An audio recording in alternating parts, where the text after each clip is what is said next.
Welcome to Section 6 of the Renal Physiology Review. In Section 6, we'll go into more detail on renal transport mechanisms, including paracellular and transcellular reabsorption.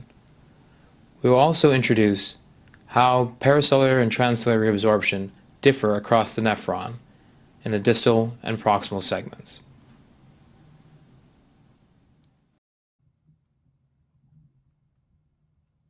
Welcome to Section 6 of the Renal Physiology Review.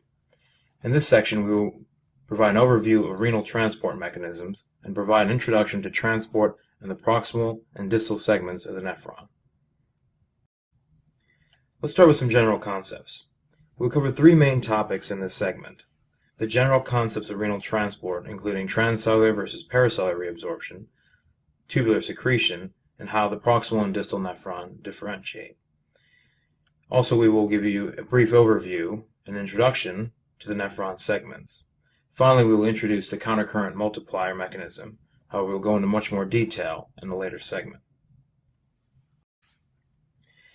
We have previously stated the nephron filters blood through the glomerulus, and we've walked through regulation of glomerular filtration. The tubules are primarily responsible for the fine-tuning of the filtrate to produce the final urine composition. The fine-tuning occurs with both reabsorption and secretion, however most importantly, reabsorption. There are two basic routes of reabsorption: paracellular, which is between cells, and transcellular, which is through the cell membrane. Depending on how tight the tight junctions are determines how much reabsorption can occur in a paracellular fashion, and depending on which transporters are present on the cell membrane governs how much reabsorption can occur in a transcellular fashion. How tight junctions are varies throughout the nephron. In the proximal tubule, they are relatively leaky, and in the distal tubules, they are relatively tighter. One can understand this as the role of the proximal tubule is primarily of reabsorption.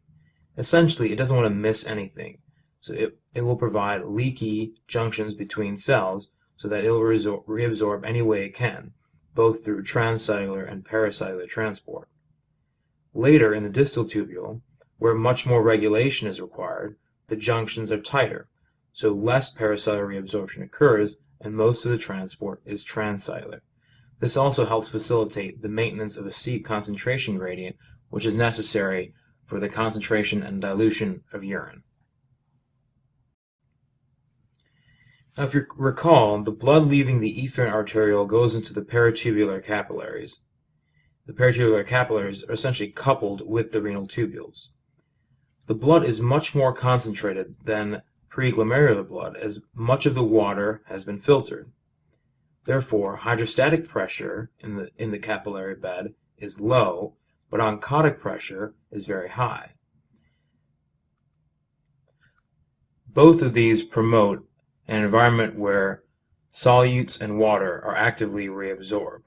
The low hydrostatic pressure allowing fluid to flow from the tubular lumen through the cells into the capillaries, and the high oncotic pressure essentially sucking fluid in. As we previously mentioned, the tubules are also responsible for secretion. Both cationic and anionic organic substances are secreted.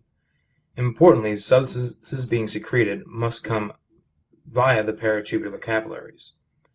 For the organic substances, specific transporters are present in the basolateral side of the tubular epithelial cells to bring the substance into the cell. Then, luminal transporters are present, which then secrete the substance into the urine. The clinical relevance of tubular secretion becomes especially important with regard to diuretics. Because diuretics act on the luminal side of tubular epithelial cells, they must gain access to the tubular lumen to act. Because they are protein-bound, they are not freely filtered. Thus, they must be transported similarly to other organic ions. When there are less functional nephrons, that is, in the setting of renal dysfunction, there is more competition for tubular secretion. Thus, the dose necessary to be effective becomes higher as renal function deteriorates. This slide provides an overview of tubular transport by the nephron segment. It can be an overwhelming slide, but we will walk through each of these segments in detail. To give an introduction, we've already stated that blood passes through the glomerulus and the filtrate is formed. In the proximal convoluted tubule, mostly reabsorption occurs. Reabsorption occurs primarily through the reabsorption of sodium and other substances coupled with sodium reabsorption. Once the filtrate passes through the proximal tubule, it enters the loop of Henle. The thin descending limb is permeable to water only and not solute. The filtrate then passes through into the thick ascending limb, which is the opposite, is permeable to solute only and not water. This difference helps to serve the renal concentrating mechanism. After the loop of Henle, we enter the distal tubule, where once again it is permeable to solute alone, not water. And finally, we enter the collecting tubule, where sodium and water transport can both occur in a highly regulated fashion. Once again, let's just differentiate the proximal versus the distal nephron. The proximal nephron is considered the proximal convoluted tubule and the thin portion of the loop of Henle. When we discuss the distal tubule, the distal nephron, we refer to the thick ascending limb of the loop of Henle, the distal convoluted tubule, the cortical collecting tubule, and the medullary collecting duct. Let's start with an overview of the proximal nephron. The proximal nephron reabsorbs the majority of filtered water and solute.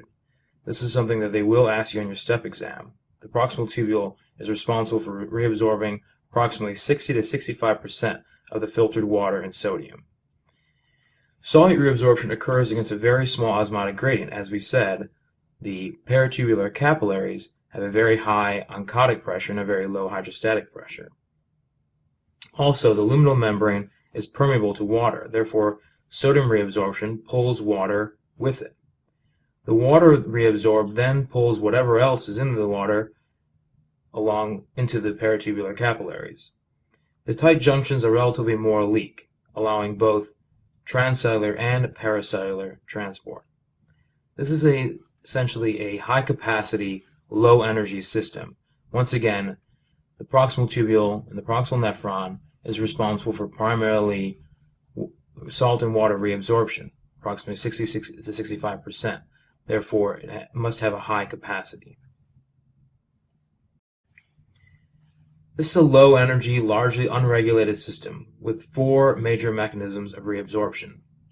Diffusion, usually in the setting of paracellular diffusion, facilitated diffusion, channels that allow solutes to diffuse down a concentration gradient, coupled transport, transport is usually coupled to sodium reabsorption, and finally the concept of solvent drag. The concept of solvent drag is essentially when water is reabsorbed, the composition of the water, essentially what other electrolytes or substances are in the water, are pulled along with the water. So when water is actively reabsorbed following sodium, other substances are reabsorbed as well.